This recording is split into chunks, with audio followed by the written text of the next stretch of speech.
JD, paano ba bumili ng bagong version ng insenso candle mo? Yung nakalagay sa lata na merong insenso chunks na mas matagal maubos kasi nga meron na siyang container na kahit matunaw yan lahat, patay lang yung apoy, antayin lang tumigas ulit tapos sindihan, pwede uling gamitin. Para sa lahat interesado, paano mag-order, click nyo lang yung yellow basket na nandito sa baba or i-visit nyo yung shop ng Lika Merchandise. Nakita ko yung meron pang laser engrave. Search nyo na lang mga kabayan.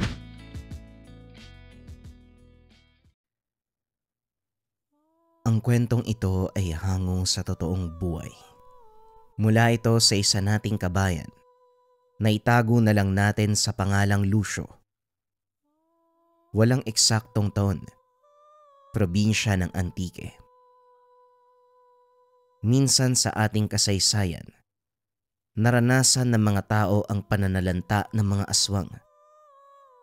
Sa panahong ding ito, lumitaw ang mga antingero na may kakayahang tugisin at patayin ang mga nilalang na gumagambala sa katahimikan ng mga tao. Sila ang tinatawag na manggaaw. Isang samahan na nagsanay sa lihim na karunungan, maging ang kaalaman ng mga aswang ay inaral din ng mga ito. Bagay na ipinagtataka ni Lucio. Nang mga panong iyon ay bagong pasok pa siya sa samahan. Kasama ang kapatid na si Naldo. Mas nauna ito sa kanya. Bakit ba kailangan natin pag-aralan ng kaalaman ng aswang? Para saan ba ang mga to? Hindi ba nagsasanay tayo para patayin sila? Tanong ni Lucio. Inaaral natin ang kakayahan ng mga aswang upang malaman ang kanilang kahinaan. Pero mag-iingat ka pa rin, Lucio. Dahil maaari mo ikapahamak ang aral na yan. Unawain mo ng mabuti ang mga nakasulat, lalo na sa mga dasal na ginagamit nila sa ritual. Tugon ni Naldo. Yun na nga ang sinasabi ko. Maaari pala nating ikapahamak ang kaalaman. Bakit pa natin kailangan pag-aralan? Pagdating ng panahon, maunawaan mo din ang lahat ng bagay. Sa ngayon, sundin mo na lang muna ang sinasabi nila Supremo. Nasa ilalim ng superbisyon ni Naldo ang kapatid. Sinama niya ito dahil na rin sa kagustuhang matuto ng binata kung paanong pangalagaan ang sarili laban sa mga aswang. Ang dahilan ng mga ito kung bakit sumapi sila sa samahan ay upang makapagiganti. Pinatay ng mga aswang ang kanilang mga magulang. Tumatak sa magkapatid ang matinding galit at malakas na pagnanasang makapagiganti. Nagbabasa si Lucio sa ilalim ng puno.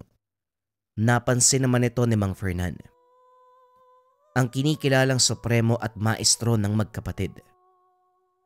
Mukhang tutok na tutok ka dyan ah. Ano ba yung binabasa mo? Wika ni Mang Fernan. Supremo, kayo po pala. Inaaral ko po kasi yung mga aral ng aswang. Lalo na tong mga orasyon nila. Total, nandito ko na lang din ho. Pwede ko bang malaman kung bakit kailangan pang pag-aralan yung mga ganitong dasal? Magandang katanungan. Pero hindi ba naipaliwanag sa'yo ni Naldo ang lahat? Ang sabi niya lang ho sa akin, inaaral natin yung mga kaalaman para malaman kung paano natin sila tatalunin. Tama naman ang kapatid mo.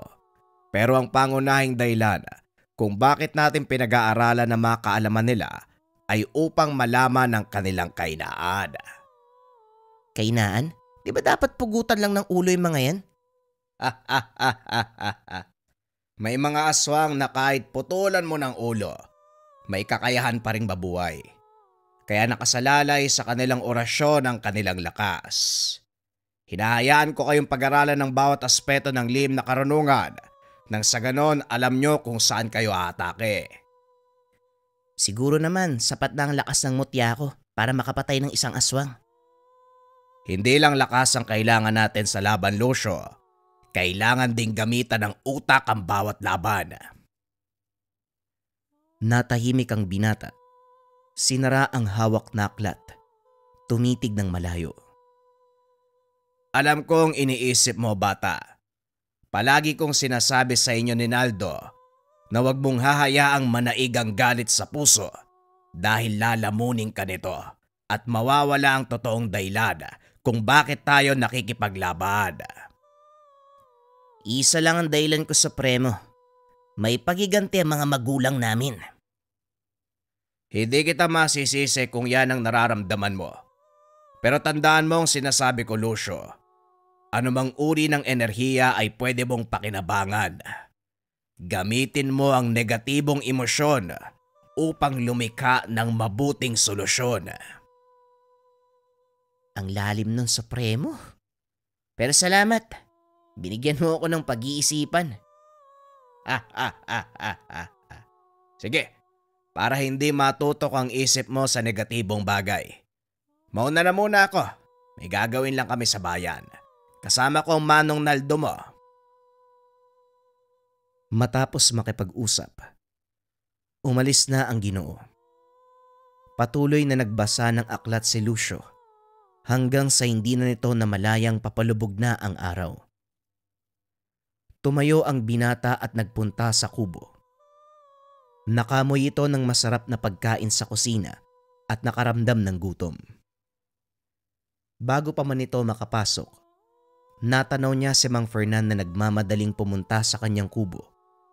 Inantay niya itong makalabas at laking gulat ng binata dahil paglabas ng Ginoo, meron siyang dalang sandata. Dali-daling tumakbo si Lucio papunta sa Supremo upang tanungin kung ano ang nangyari. Supremo, ano pong nangyari? Bakit po kayo may dalang itak? May nangyari sa amin habang pabalik kami dito. Naiwan ang kapatid mo sa bayan upang magmanmana. Mga aswang po ba? Tama ka, Lucio. Ito ang unang beses na sumalakay sila sa mismong bayan. Biglang nakaramdam ng galit ang binata nang malamang aswang ang kalaban nila Mang Fernan. Maaari po ba akong sumama? Pakiusap, Supremo. Handa na po ako. Hindi maaari, Lucio. Masyadong mapanganib ang kakalabanin namin. Posibleng mga malalakas na aswangan naroon. Maaari kaming mapahamak. Ayoko masayang ang buhay mo. Ang pangunahing dahilan kung bakit ako sumali sa samahan, makapatay ng aswang. May pagiganti ang mga magulang namin. Wala akong pakialam kahit mamatay pa. Kaya pakiusap, isama niyo po ako. Yan mismo ang dahilan kung bakit ayaw kitang sumama. Hindi pwede ang ganyang prinsipyo, lalo na kung nasa aktwal na laban. Hindi negatibong emosyon ang pinapairal namin, Lucio, kung hindi ang adikaing bigyan ng kapayapaan ng mga tao. Yun din naman ang gusto kong mangyari, Supremo. Kaya nakikiusap ako. Isama niyo na ako. Pasensya na, Lucio, pero hindi maaari. Sige na, kailangan na naming umalis. Dumito ka muna at bantayan ang kuta. Walang nagawa ang binata kung hindi sumunod. Bahagi ng pagsasanay niya ang pagdisiplina sa sarili at pagsunod sa mga nakakataas. Ngunit nanaig ang kagustuhan nitong sumali sa aktwal na laban, kaya dali-dali itong kumuha ng sandata at sinundan si Mang Fernan. Hindi pa nakakalayo ang Ginoo kaya mabilis niyang nahabol. Hindi lumapit si Lucio sa Ginoo dahil alam niya na napakalakas ng pakiramdam nito. Habang naglalakad, napapalingon si Mang Fernan. Alam ni Lucio na nararamdaman siya nito. Ilang sandali pa narating nito ang bayan. Nakita din ni Mang Fernan si Naldo. Kasalukuyang nag-uusap ang dalawa. Kinuha ng binata ang pagkakataon upang lumapit. Narinig ang pinag-uusapan. Tamang hinala natin, Supremo. Malakas na aswang nga ang nandito sa bayan. Mukhang kakailanganin natin ng karagdagang mga kasama. Sinabihan ko na ang iba. Anumang oras ay darating na sila. Sa ngayon, alamin natin kung saan sila maaaring sumalakay nang sa ganon maiwasan natin ang malaking sakuna. Masusunod, Supremo. Teka, nasaan nga pala si Lucio? Alam niya bang nangyayari ngayon? Huwag kang magpalata. Alam kong nakasunod ang kapatid mo. pero hindi ko alam kung saan siya nagtatago. Talagang napakatigas ng ulo ng taong yan. Teka, hanapin. Hindi na kailangan. Hayaan mo siya. Ito ang magsisilbi pagsubok. Pero mapanganib ang labang ito para sa kanya. Malakas si Lucio, ngunit hindi niya kabisado ang paggamit ng mutya ng ngipin ng kalabaw. Dito natin malalaman kung may natutunan ng kapatid mo. Mahabang panahon din ang nakalipas simula nang sumali kayo sa samahan. Ito na nga ba ang kinakatakot ko? Masyadong padalos-dalos ng galaw si Lucio. Yan ang kadalasang dahilan kung bakit siya napapahamak. Hindi matututong lumakad ang isang paslit kung hindi siya madadapa. Bigyan mo ng pagkakataon ng kapatid mo dahil kailangan niyang maranasan ng masaktan o masugatan para matuto. Pag-uusap ng dalawa. Ilang sandali pa nagdatingan ang iba pang mga kasama. Patuloy na nagmasid si Lucio hanggang sa makapagpa siya ang pangkat na simulan ang pagtugi sa mga aswang. Naghiwa-hiwalay ang mga ito. Sinuyod ang buong bayan. Patuloy na sinundan ni Lucio ang kapatid ni Mang Fernan. Ilang segundo ang nakalipas. Huminto ang mga ito sa mismong plaza. Naramdaman ni Lucio ang kakaibang enerhiya sa paligid. Natandaan nito ang mga nabasa tungkol sa aswang. Alam ng binata na nasa paligid ang mga ito. Matyagang nagmasid si Lucio sa pagbabakasakaling makakita ng palatandaan ng mga aswang. Ito din ang kauna-unahang pagkakataon na makakarap niya ang totoong aswang. Ilang sandali pa, isang malaking ibon ang napansin ni Lucio. Batay sa mga nabasa nito, gumagamit ng balat kayo ang mga aswang upang hindi makita ang totoong anyo. Sinundan ng tingin ni Lucio ang malaking ibon hanggang sa lumapag ito malapit sa kinakatayuan nila Mang Fernan. Dito na nagsimulang kumilos si Lucio. Marami itong naglakad papunta sa kinaroroonan ng mga kasama. Inantay na sumalakay ang mga aswang. Nagsimulang kumilos ang nilalang. Akmang dadambay na si Naldo. Biglang lumabas ang binata sa pinagtataguan at hinarang ito. Napalingon si Mang Fernan at Naldo dahil biglang nagpakita ang binata. Nakipagbuno ito sa aswang gamit ang kamao. Malalakas sa suntok ang binitawan ng binata at sa bawat pagtama nito ay siya ding pag-uga ng katawan ng kalaban. Sadyang kakaiba ang lakas ng kapatid mo. Ngayon natin malalaman kung magagawa niyang pagtagumpayan ang laban. Walang duda na mananalo si Lucio. Ngunit ang kinakatakot ko, baka mawala siya sa konsentrasyon at tuluyang mabulaan ng galit. Hayaan mo lang. Magtiwala ka sa akin. Kung ano ang pinagdaanan mong pagsasanay, yan din ang ginawa ko sa kanya. Napabuntong hininga si Naldo. Natatakot ito sa maaaring mangyari. Alam niyang hindi sanay sa pakikipaglaban sa mga aswang ang kapatid. Gayunpaman, malaki ang tiwala nito sa pagsasanay na ibinigay ni Mang Fernan. Muling ibinaling ng dalawa ang atensyon sa binatang nakikipaglaban. Bigla itong tumilapon palayo. Mabilis na tumayo si Lucio at tumakbo pasagod sa kalaban. Walang yaka. Tignan natin ngayon kung mabubuhay ka pa sa gagawin ko. Wika ni Lucio sabay suntok sa nilalang. Tinamaan ito sa sikmura dahilan para mapaluhod. Sinapo ng aswang ang tiyan at patuloy na sumuka. Hinawakan ni Lucio sa ulo ang kalaban habang binubunot ang itak. Napatingin ito sa kapatid at muling nagsalita. Pagmasdan mo, Manong, kung paano kung patayin ng nilalang na umutang sa buhay nila nanay at tatay. Matapos magsalita, itinarak nito ang itak sa leeg ng nilalang. Tuluyang pinugutan ng ulo. Nakita ni Naldo ang galit sa mata ng kapatid. Alam niyang hindi ito mapipigil sa oras na magpakita ang iba pang mga aswang. Tama na, Lucio. Magulos dili ka. Masisira ang plano ni Supremo. Hindi, Naldo. Hayaan mo ang kapatid mo.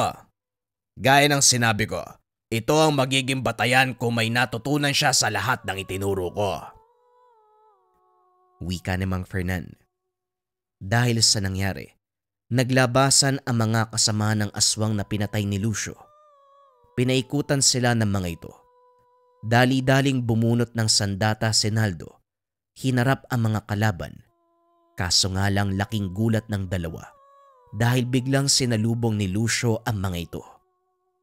Gamit ang tangang mutya, isa-isa nitong ibinalibag ang mga kalaban. Hindi ito nakakaramdam ng pagod kahit gaano pa karami ang humarang sa kanya. Hindi siya natitinag. Ramdam ni Naldo ang galit ng kapatid sa bawat suntok. Hindi nito tinitigilan ang mga kalaban hanggat hindi nagpupulasan. Matapos ang laban na natiling nakatayo si Lucio, humahangos. Literal na umuusok ang katawan. Bagyang natakot si Naldo sa kapatid dahil alam niya ang susunod na mangyayari. Ito na ang kinakatakot ko, Supremo. Sa oras na masobrahan sa galit ang aking kapatid, wala nang makakapigil sa kanya. Ito ang sumpa na dala ng mutya ng ngipin ng kalabaw. Ganun ba? Tignan natin. Iba ang nakikita ko sa kapatid mo. Maya-maya huminga ito ng malalim. Tuluyang kumalma. Hindi inaasahan ni Naldo ang sumunod na mangyari. Naglakad palapit sa kanila si Lucio nang nakangiti. Ano, Manong?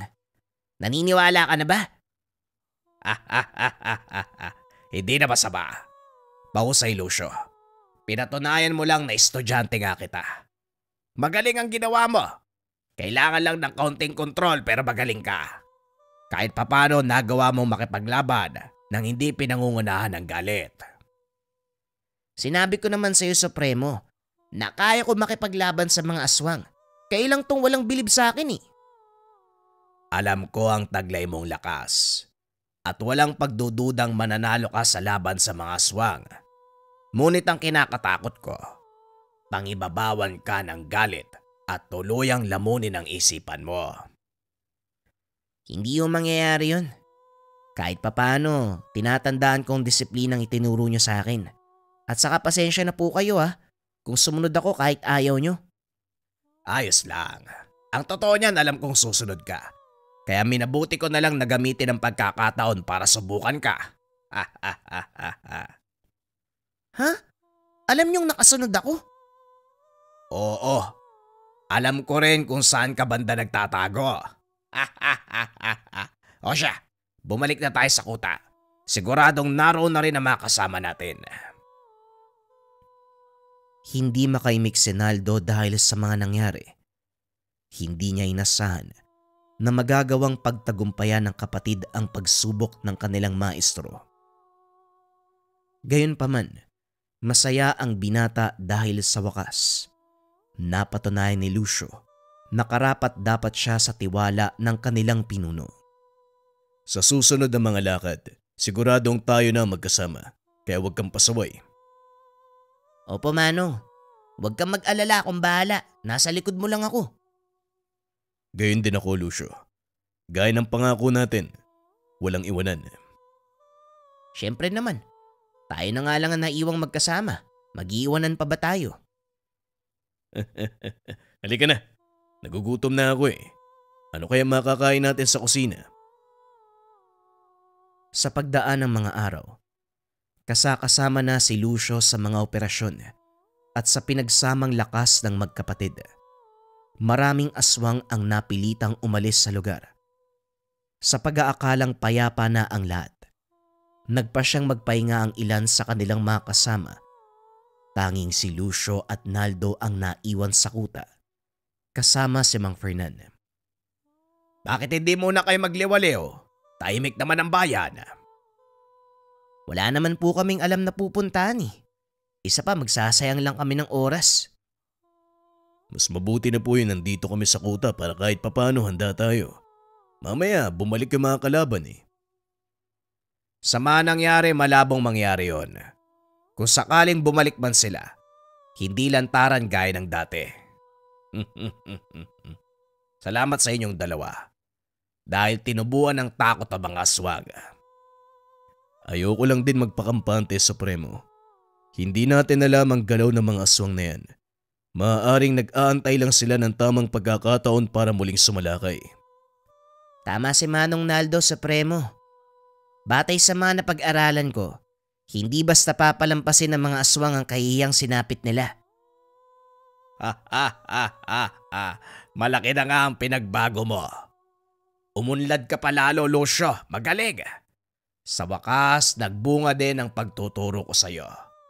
Kayong bahala. Sige na, magpapahinga na ako. Bago pa man makapasok ng kubo si Mang Fernan, may dumating na kasama, sugatan, at halos hindi na makapagsalita. Anong nangyari sa'yo, Minggoy? Bakit sugatan ka? Nasa na mga kasama mo? Wala na sila, Supremo. Sinalakay kami ng mga aswang habang nasa daan pabalik ng kampo.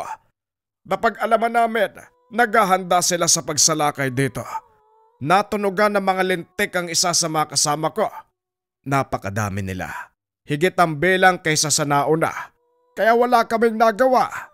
Sinubukan naming tumakas pero napatay ang ilan sa mga kasama ko. At ang iba naman, nagsipagtago. Ako na lang mag-isang nakarating dito ng buhay. Pero mukhang hindi na ako magtatagal, Supremo. May laso ng kuko ng aswang na nakalaban ko. Paralisado ang kaliwang bahagi ng kamay ko. Magpahinga ka at magpapatawag ako ng manggagamot. Naldo, Lucio, alam nyo na ang gagawin. Sinasabi ko na nga ba, talagang nag-aantay lang sila ng pagkakataon. Sinamantala ang pagiging kampante ng kilusan. Humanda sila. Sa oras na tumungtong ang mga yun sa lugar na ito, hindi ko sila titigilan. Matapos ang pag-uusap ay dali-daling naganda ang dalawa. Kanya-kanyang kuha ng sandata. Muling bumalik sa labas ng kuta upang salubungin ang paparating na puwersa ng kalaban. Hindi biro ang labang kakarapin natin. Kulang tayo sa bilang, kaya kung sakaling hindi natin kayanin ang laban, walang masama kung tatakas kayo. Anong sinasabi mo, Supremo? Nakalimutan mo na ba kung sino makasama mo? O nga naman, Supremo. Ibabalik ko yung sinabi mo sa amin. Tiwala, Supremo. Hindi ka namin iiwan. Alam kong malakas kayong magkapatid. Pero hindi lang iilan ang kalaban natin. Daan-daan sila. Alam namin, Supremo, at gaya ng sinabi ko sa'yo, kung mamamatay man kami sa labang ito, ikalulugod namin. Ito ay marangal na kamatayan para sa kapakanan ng nakararami. Kung ganon, naway pagpalain tayo ng Diyos. Mag-ingat kayo. Nandito na sila. Lucio, Naldo! Naglabasan ang mga kalalakihan na walang pang-itaas na damit. Nanlilisik ang mga mata. Gigil na gigil. Bumunot ng itak ang tatlo. Nag-antay na kumilos ang mga kalaban. Maya-maya ay lumusob na ang mga ito. Ngunit hindi nila nagawang makalusot sa depensang nakapalibot sa kuta. Ilang minuto lang ang itatagal ng depensang yan. Sapat lang para makatakas tayo. Pero mukhang wala kayong planong umatras. Tama ka, Supremo. Hindi kami aatras. Hayaan natin sila makapasok para matapos na ang lahat ng ito. Ilang minutong nakalipas, tuluyang bumagsak ang depensa ng kuta. Isa-isang nakapasok ang mga aswang. Sinalubong ito ng magkapatid sa pangunguna ni Naldo. Taglay ng binata ang kakaibang bilis dahil sa tangan nito na pangil ng kidlat. Nakasunod naman sa kanya si Lucio. Bawat aswang na nakakapasok sa kuta, hindi na nakakalabas ng buhay. Tuloy-tuloy ang pakikipaglaban ng mga ito. Hanggang sa tila kumalma ang mga kalaban, huminto na rin ang pagpasok ng mga aswang sa kuta. Ano na? Yun na ba ang kabuuang bilang nila? Sandali lang. Hindi pa tapos ang laban. Masama ang kutob ko sa biglaang pagtigil.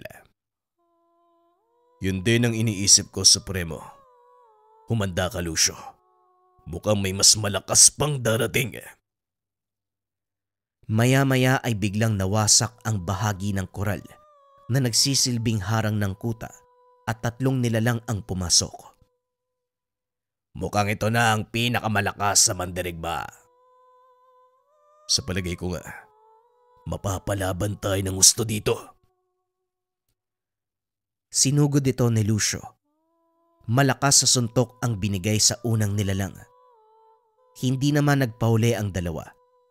Gamit ang mataas na antas ng kakayahan sa Tigalpo, pinigilan ni Mang Hernan ang isa sa mga kalaban.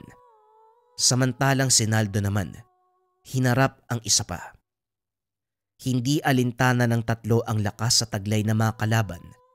Sa halip na matakot ay mas nabuhayan pa sila ng loob dahil isinasaalang-alang nila ang kaligtasan ng nakararami. Gumagante ng atake ang mga aswang. Ngunit dahil sa mga kalamang taglay, nagagawa nila itong iwasan. Natuwa si Mang Fernan sa ipinapakita ng magkapatid, lalo na kay Lucio. Inakala ng Supremo na tuluyan na itong mabubulagan ng paggiganti. Kaso nga lang kabaliktaran ang nangyari. Hindi nagtagal, nagawang talunin ni Mang Fernan at Naldo ang kanilang mga kalaban. Naiwan na lang ang katunggali ni Lucio. Mukhang kailangan ng tulong ni Lucio. Malakas ang isang yan. Halika, Supremo. Tulungan natin ang kapatid ko. Akmang susugod na sana ang dalawa. Kaso nga lang sumigaw si Lucio. Diyan lang kayo. Akin ang isang to. Malakas ang loob mo, bata. Hindi mo kilala kung sino ang karap mo ngayon. May angking kang lakas. Ngunit sa palagay mo ba, sapat yan para talunin ang kagaya ko?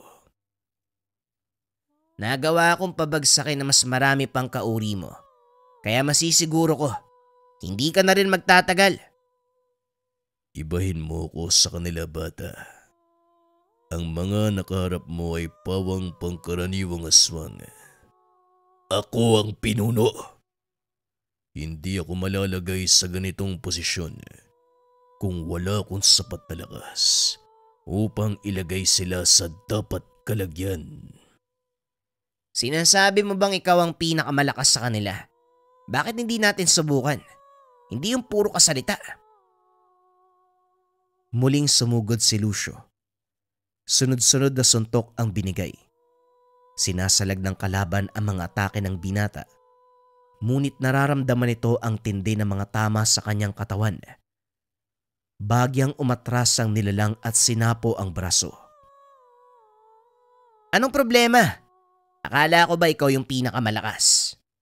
Bakit pakiramdam ko nakikipaglaro ka lang sa akin? Seryosohin mo naman. Masyado kang mayabang para sa isang mortal na nagtatanga ng mutya. Huwag kang magpakampante. Hindi mo alam ang saklaw ng aking kakayahan. Kanina pa ako natutuliling sa mga sinasabi mo. Pwede bang tapusin na natin to? Kung yan ang gusto mo, ngayong gabi, wawakasan ko ang buhay niyong lahat. Mabilis na naglaho ang aswang sa paningin ni Lucio. Ganun pa man, napakalakas ng pakiramdam ng binata. Nalaman nito kung saan susunod na aatake ang kalaban. Sumuntok ang aswang mula sa likod ni Lucio. Kaso nga lang nagawa niya itong saluhin. Gamit ang kaliwang kamay, marahang itinulak ni Lucio ang kalaban. Hindi to makapaniwalang nagagawa siyang patrasin ng binata. Ngumiti ng nakakaloko si Lucio. Hinawakan ng maigpit ang kamay ng aswang at buong lakas ay hinampas sa lupa ang kalaban.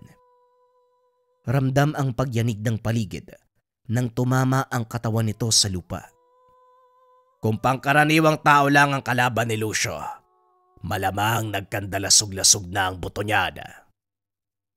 Pasalamat na lang ako na sa panig natin ang kapatid ko.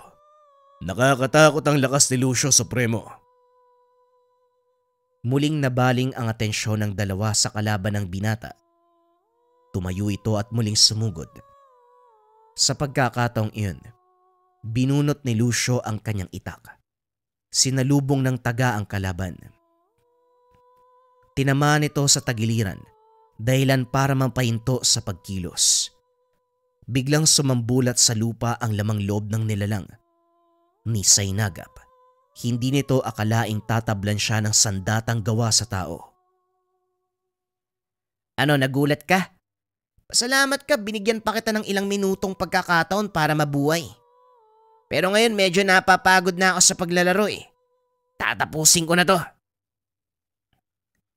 Inihagis ni Lucio ang itak paytas. Napatingala ang aswang. Nakita nitong sinalo ng binata ang sandata. Nang tumingin siya kay Lucio, nakaumang na sa kanyang leeg ang talim ng itak. Pinahanga mo ko, tao. Sa buong buhay ko, isang tao ang kayang tumapat sa isang totoong gabunan. Walang kwenta ang paghanga mo dahil hinahatulan na kita ng kamatayan. Hinila ni Lucio ang itak, dahilan para malaslas ang leeg ng aswang.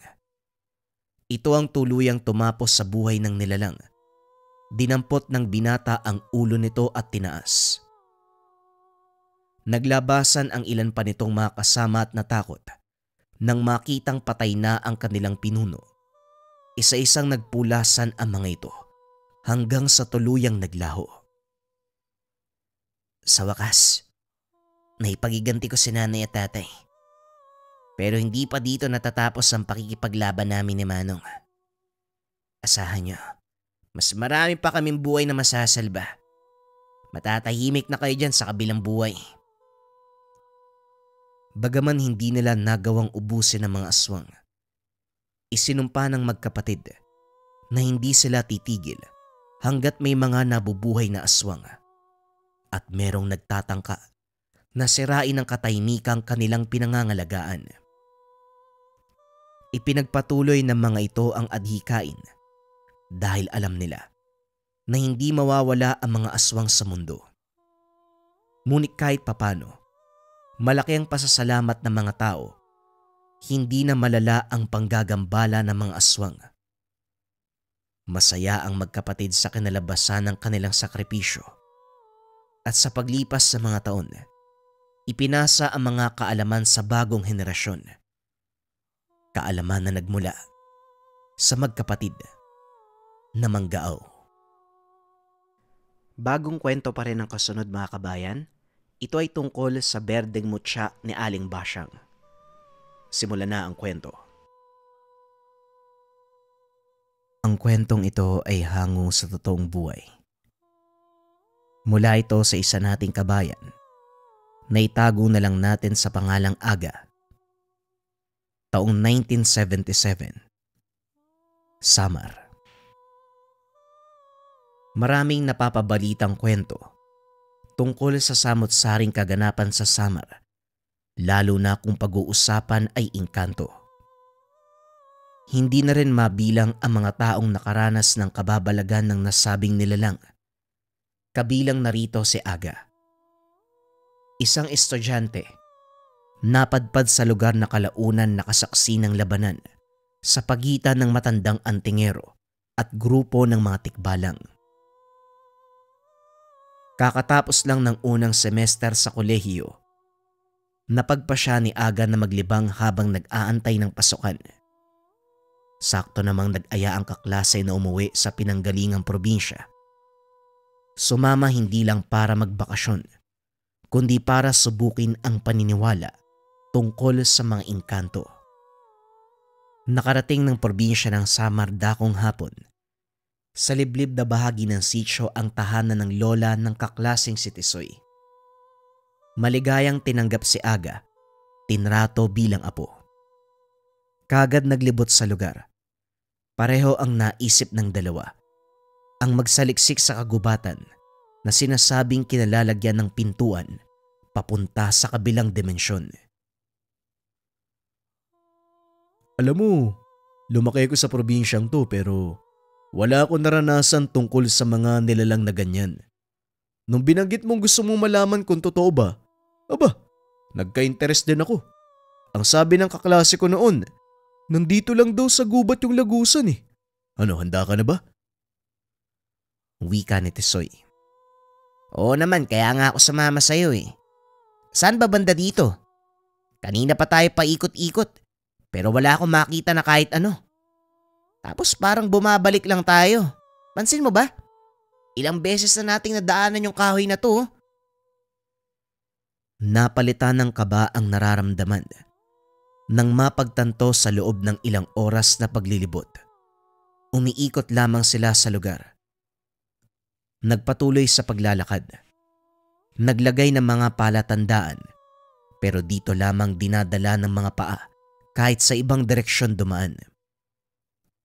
Gayunpaman, hindi tumigil hanggang sa makaisip ng paraan. Naalala ko na. Kapag ganito pabalik-balik sa daan, ibig sabihin pinaglalaroan tayo ng engkanto. Kailangan nating baliin yung sumpa sa pamamagitan ng pagbaliktad ng damit.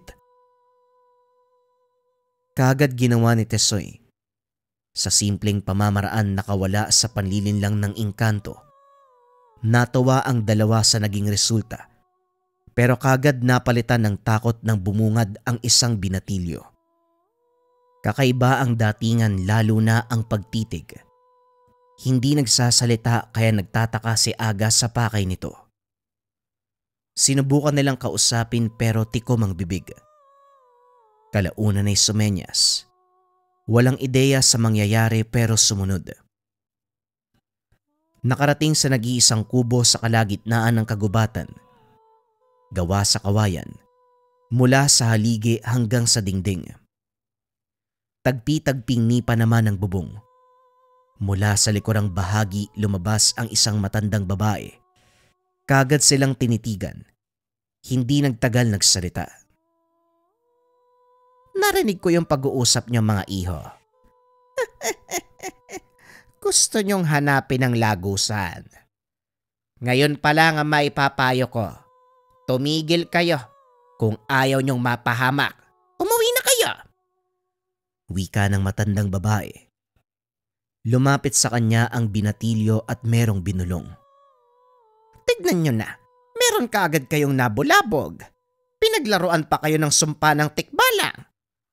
Mawalang galang na po, sino po ba kayo? Ngayon ko lang napansin na may bahay pala dito. Tisoy ho ang pangalan ko, kasama ko yung kaibigan ko si Aga. Wala naman kaming masamang intensyon sa gubat.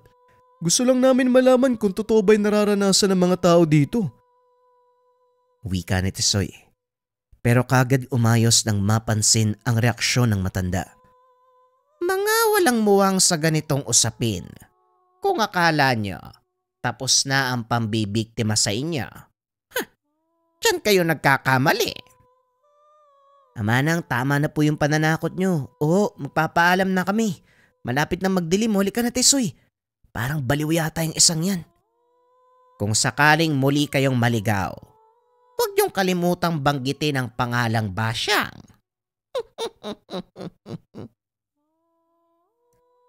Nagkatinginan ang magkaibigan. Hindi maintindihan kung ano ang pinupunto ng matanda. Gayunpaman hindi na pinansin. Nagpatuloy na sa paglalakad. Makaraan ng ilang sandali. Napagtanto na nawawala sa daan. Madilim na ang paligid. Hanggang sa nakarinig sila ng mga yabag na parabang nagmumula sa kabayo. Sa puntong ito naisip ng mga binata ang sinabi ng matanda. Naguguluhan man, tinawag ang pangalan. Sigaw ng sigaw. Kaso nga lang hindi si Aling Basyang ang dumating. Ilang bilang ng mga kabayong itim. Kahubog ng tawang katawan, pero ang ibabang parte ay sa kabayo. Mabalahibo lalo na ang likurang bahagi. Walang ibang hatid kung hindi ang takot. Nakailera ang mga ito na parabang nagpaparada patungo sa kanilang kinalalagyan. Natataranta si Aga dahil kahit saang lumingon, nakikita ang nilalang. Parang tama yung sinabi ng matanda ah. Dapat kasi hindi na natin hinanap yung lagusan eh. Anong gagawin natin dito? Si Tisoy sa kabilang banda, patuloy sa pagtawag sa pangalan ni Aling Basyang, kaso nga lang walang dumadating. Hindi na naiintindihan ang takbo ng paligid. Unti-unti silang nahihilo, dulot ng mga nakapaligid na elemento. Hindi nagtagal. Nakalapit ang mga ito pero bago pa may magawa, humampas ang malakas na hangin, dahilan para isa-isang tangayin ng mga tikbalang. May mga aninong namumuo sa kadiliman. Merong mga sandatang hawak na hinahambalos sa mga nilalang. Hindi nagtagal ay nahinto ang mga ito, kasabay ng pagkawala ng mga tikbalang. Sa paglingon bumungad si Aling Basyang. Nang tumalikod ay dali-dali silang humabol. Sa puntong ito, hindi lang kababalagang dulot ng engkanto ang gustong alamin nila Aga, maging ang tinatagong kakayahan ng matanda. Hindi sila pinagdamutan, kusa itong nagpaliwanag. Si Aling Basyang ay matagal nang naninirahan sa lugar. Dating antingero ang yumaong asawa, pero dahil sa pakikipagsapalaran laban sa mga engkanto, namatay ito. Hindi matanggap ang nangyari kung kaya't pumalit sa tungkulin. Gamit niya ang iniwang tanga ng asawa, kulay berdeng bato, na may kakayahang tumawag ng mga nilalang at elemento. Alam mo pare kung tutusin, kung pag-iisipang maigi. Swerte pa nga tayo eh. Ang pakay lang natin sa lugar malaman kung saan yung lagusan. Pero ngayon nagkaroon pa tayo ng pagkakataon na makakilala ng isang matanda na hindi natin maintindihan kung tao ba o engkanto eh. Baka nga nagpapanggap lang yan Nagkukunwaring tao pero engkanto talaga siya.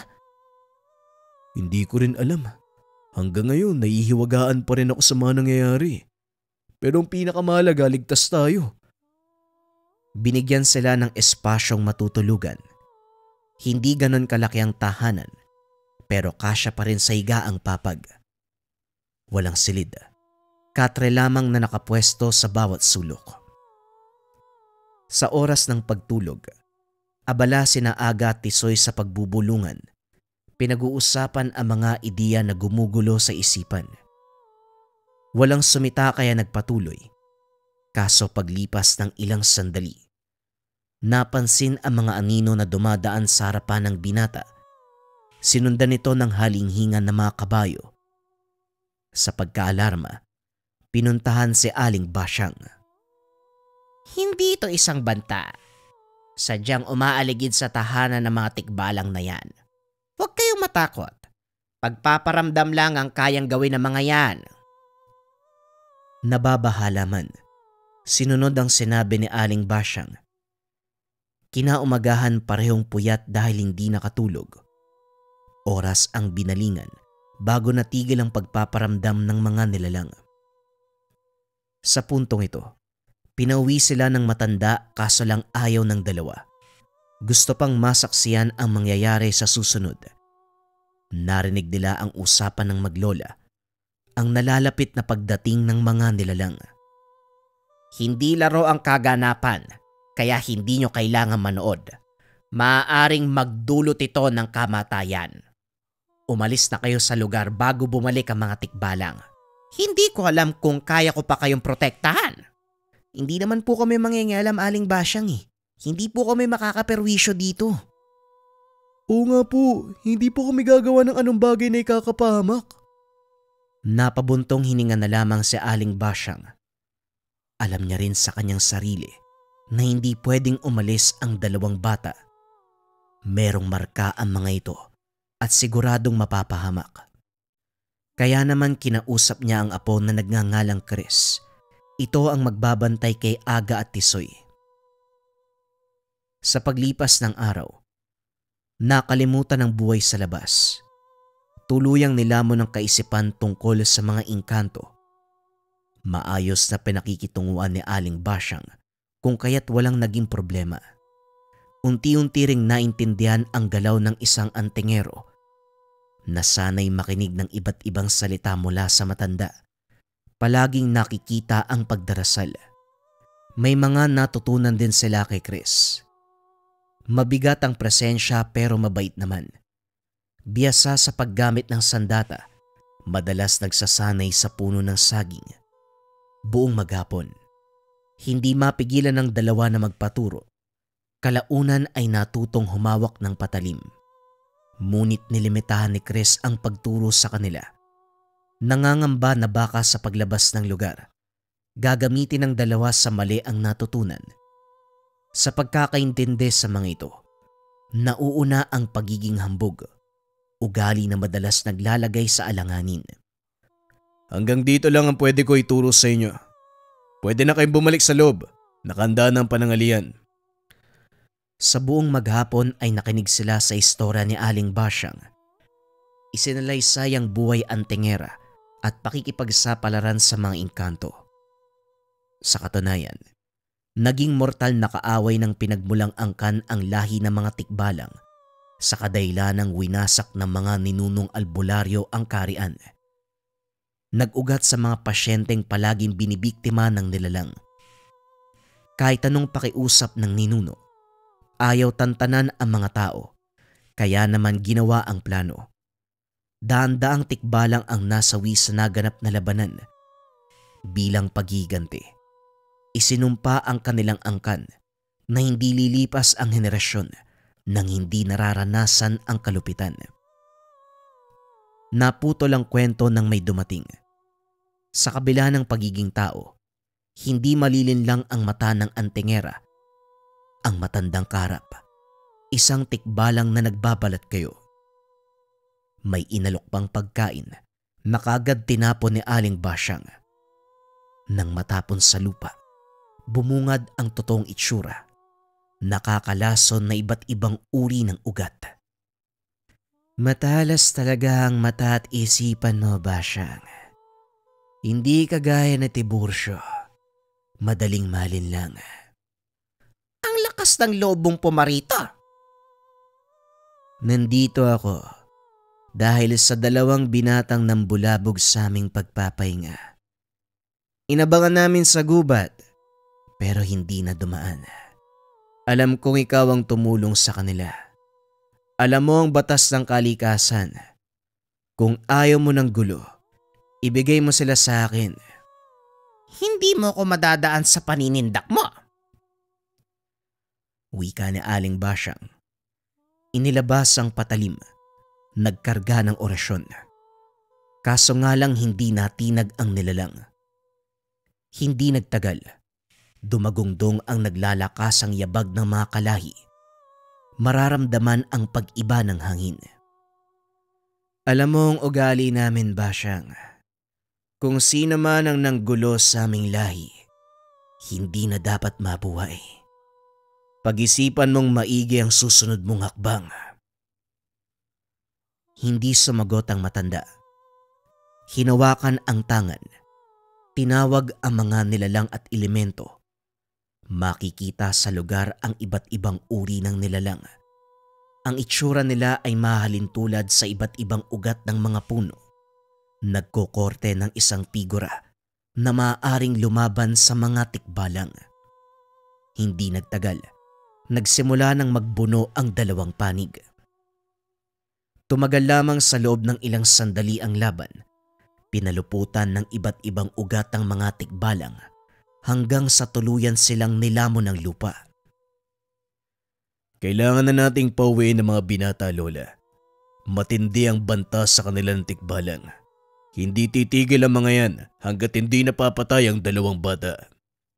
Alam mo rin ang dahilan ko, Chris, kung bakit hindi ko sila pinapaalis. Meron na silang marka. Pero hindi bueno. Makakayanan ko pang gumawa ng isang pamamaraan upang mailigtas sila. Kailangan nyo lang umalis sa lugar na ito. Kami nang bahala sa lahat. Pero Aling Basyang, damay na po kami dito eh. Kasalanan po namin kung bakit nangyayari to eh. Manang, naturuan naman po kami ni Kuya Chris eh. Baka pwede po kaming tumulong sa inyo. Hindi po pwede yung aalis na lang kami. Ang nakita niyong puwersa ng mga tikbalang ay wala pa sa kalingkingan. Hindi ito simpleng labanan. Hayaan niyong gawin namin ang aming tungkulin.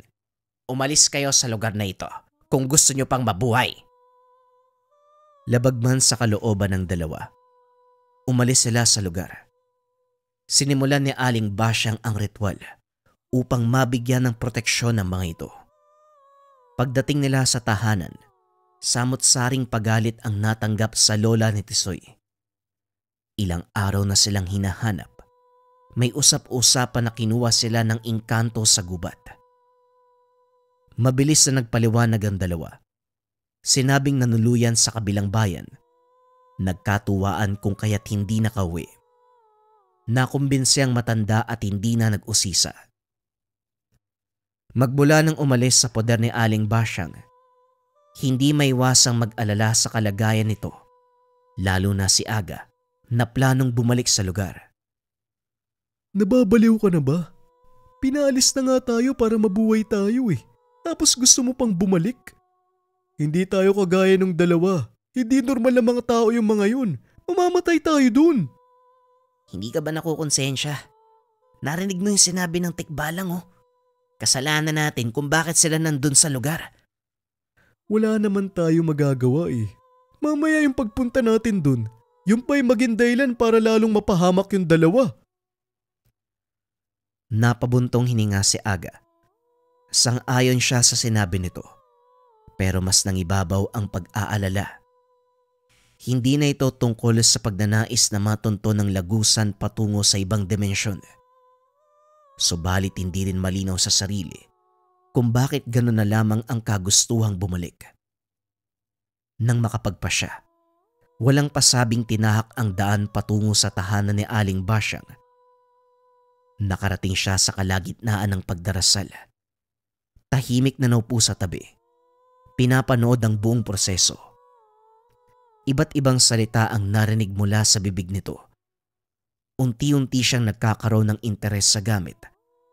Habang humahaba ang dasal, nakikita niya kung paanong kumislap ang berdeng bato. Nang matapos, nagulat si Aling Basyang at Chris nang makita siya. Ang tigas ng ulo ng binatang to. Sabing wag bumalik, pero nandito pa rin. Talagang ipapahamak mo yung sarili mo, no? Wala na tayong magagawa, Chris. Nandito na yan. Ilang sandali na lang, darating na ang mga kalaban. Dahil wala nang pagpipilian si Aling Basyang at Chris, hinayaan nilang tumulong ang binata. Pumasok sila sa loob ng tahanan. Hawak-hawak ni Aling Basyang ang itak at nakasuot ang berdeng tangan. Panay ang pagsilip sa labas. Nag-aantay kung darating ba ang mga kalaban. Ang dami mong nilagay na pangontra sa labas ng tahanan niyo ah. Talaga bang sobrang daming tikbalang yung pupunta dito? Huwag ka na masyadong magsalita. Kayo ng kaibigan mo nagsimula ng lahat ng ito. Huwag na huwag kang lalabas ng tahanan dahil siguradong mamamatay ka. Habang lumilipas ang oras, unti-unting nararamdaman ang pagbigat ng paligid. Nagsimula nang umaligid ang presensya ng mga nilalang.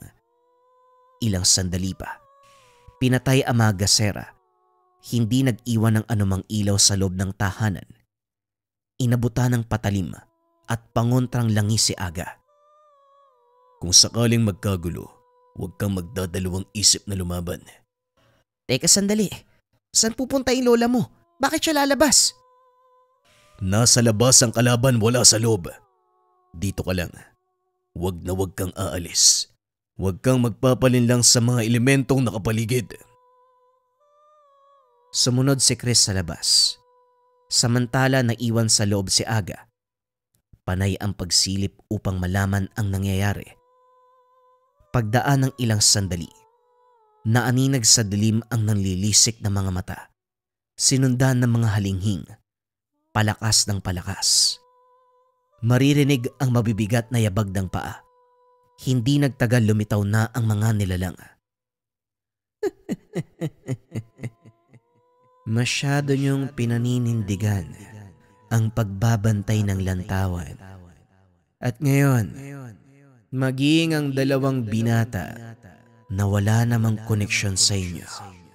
Binibigyan nyo pa ng proteksyon. Mukhang mas maraming bilang ang dala mo ngayon. Mas maganda. Marami sa inyo ang mamamatay. Sa bawat henerasyon na lumipas, alam mo ang nagaganap sa pagitan ng ating mga angkan. Paulit-ulit na naglalaban at sa bawat pagkakataon na tayo'y naghaharap, may mga buhay na nawawala. Pero ang kaibahan sa ngayon, prinotektahan mo ang binata. Dinagdagan mo ang problema. Lumabag ka sa kasunduan ng kalikasan. Masyado kang madaldal. Simulan na natin ang laban nang matapos na. Humakbang ang mga nilalang. Nagsimula na ring magkarga ng orasyon si Aling Basyang. Kitang-kita ni Aga kung paanong nagbago ang itsura ng matanda. Mula sa kulubot na balat, naging isang babaeng mandirigma. Maging ang sandata nito ay nagbago. Sa bawat pagwasiwas ng itak, may namamatay na tikbalang. Sa loob lamang ng ilang minuto, maraming nilalang ang namatay dahil sa ginawa ni Aling Basyang. Hindi naman nagpakampante ang matanda. Umabante pa ang kasunod na hanay ng mga tikbalang. Lahat sila ay sabay-sabay na umatake. Kaso nga lang ganun pa rin ang sinapit ng mga ito. Hanggang sa huminto ang pagsalakay, nakatayo lang si Aling Basyang, nag-aantay sa susunod na galaw ng kalaban. Hanggang sa napansin niya ang kausap kanina, si Ayo. Nakatitig lamang ito sa kanya na para bang wala na ang kaluluwa. Alam ni Aling Basyang ang ganitong pamamaraan. Kagad tinignan ng kinaroroonan ni Aga. Nakita ang kaibigan nitong si Tisoy. Nagbato ng orasyon si Aling Basyang upang masira ang panlilinlang. Nasira ang plano ni Ayo. Bumalik ang kaluluwa sa kanyang katawan. Sa lakas ng epekto ng orasyon ay naparalisa ang iilang bahagi ng katawan. Kagad siyang nagbigay ng hudyat sa hukbo upang sumalakay. Sa pagkakataong ito ay nahirapan na si Aling Basyang. Hinawakan niya ng dalawang palad ang tangan. Muling tinawag ang mga nilalang at elemento. Mula sa ilalim ng lupa naglabasan ang mga ugat. Muling pumulupot sa mga tikbalang. Umalingaw-ngaw ang malalakas na angil ng mga nilalang. Buong puwersa silang nilalamon ng mga ugat patungo sa ilalim ng lupa. Hindi nagtagal, si Ayo na lamang ang natira sa kabilang panig. Binabati kita, tanda. Hindi na masama ang nagawa mo. Matapos magsalita ng nilalang, nagbago ang itsura nito. Naging doble ang laki. Dalawang sibatang hawak sa magkabilang kamay. Nanlilisik ang mga mata. Walang pagdadalawang isip na sumugod. Sa pagkakataong ito dumadagundong ang ingay sa bawat salpukan. Nasasabayan ni Aling Basyang ang kilos ng tikbalang. Nanatili pa rin ang kakaibang imahe ni Aling Basyang. Isang lumang babaeng Amazona. Maraming tato ang katawan. Nakikipagpalitan ng lakas sa isang purong tikbalang. Maraming puno ang nasira. Nawasak na ang kapaligiran. Hanggang sa umabot sa punto, lahat ng ugat mula sa ilalim ng lupa ay pumulupot sa katawan ng tikbalang. Dito na ginamit ni Aling Basyang ang pagkakataon. Buong puwersang itinarak ang hawak na sandata sa puso ng nilalang. Inikot niya ng ilang beses ang sandata upang mas lalong lumala ang pinsala. Kitang-kita naman ng lahat kung paanong maging abo ang katawan ng tikbalang hanggang sa tuluyang nawala sa hangin. Kagad lumapit si Aga at Chris nang makitang ligtas na ang paligid. Labis naman ang naramdamang kilabot ni Aga. Lumapit sa mga bahagi kung saan nilamon ng lupa ang mga tikbalang.